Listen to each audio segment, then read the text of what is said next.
a broke and starving artist will teach you how to do some cool things like reframing your own stretch canvases. So here's how I do mine. Here's today's artistic synopsis. I'm reframing canvases. So basically I cut out the old whatever was in this. These are usually ones that came from the paint shop I worked at that had holes in them, and so I just get to take the extra frames home. And I take the empty blank canvas, I cut it out, I use it for other projects. And you just rip off the old stuff. It's that easy after you cut it out, right?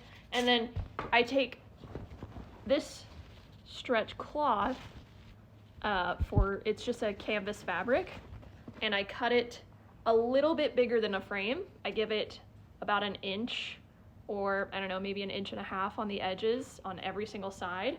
And then you stretch it in the middle and tack it down. I use a staple gun to do that. And then you turn it the opposite direction. You gotta line it up, make sure it's even on all the sides, stretch it in the middle. I like to stretch both sides at the same time just to make sure I'm not pulling it too far in one way. And then tack it down in the middle. And then tack it down in the middle on the other side. And then kind of like when you do a flat tire, you rotate. So we did side, side, side, side, and then we pull the sides here. And it's pretty normal that as you start tacking around the original ones, it gets just like a little bit, oh, you can't see it, there we go. It gets like a little bit loose. That's okay. It's not gonna hurt anything. So then you do the other side and you stretch. You do it diagonally, sometimes that'll help keep it from loosening too much or pulling too much in a direction that makes it uneven. I paused it like I was gonna skip that part, but I think you need to see a little bit more of the skipping. Okay, so we did those, and then we go back to the long side, and we do the long side, and we do the other long side. Right, and you can start to see the tension, like a little trampoline. Then we go back to the short side after the long side, and then you just keep going short side, long side, short side, long side. Oh, I forgot to tell you how far to space these out. You could do like 1 inch if you wanted a little bit snugger, or like 1.5 inches. I wouldn't go further than like 2 inches apart depending on how big your canvas is, just to make sure that tension holds. If I was really smart, I would have pulled out the old staples from the old canvas being stretched on it, but it was more work than I wanted to do. It's a good idea to keep some of these nearby. If you get a misfire like I just did, it bent the staple instead of inserting the staple.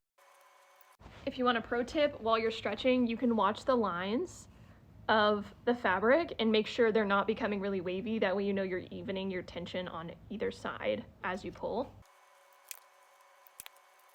Okay, now we get to the corners, and you're under a chair, sorry, that is over there. We're on the corners of this now, and this is the tricky part because you want to pull the tension to get rid of all this wrinkly stuff.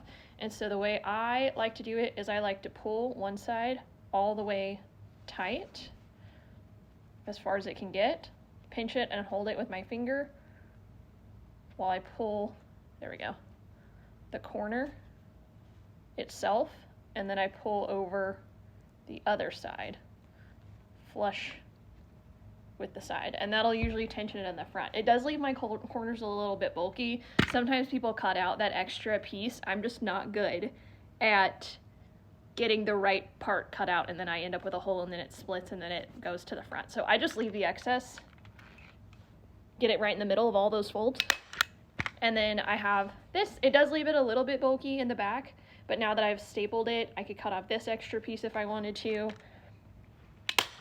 We do that on all the corners. Okay, I feel like this cushion's gonna help hold it in place so I could show you the canvas. So you pull whichever side's more flush. On this one it'll be that.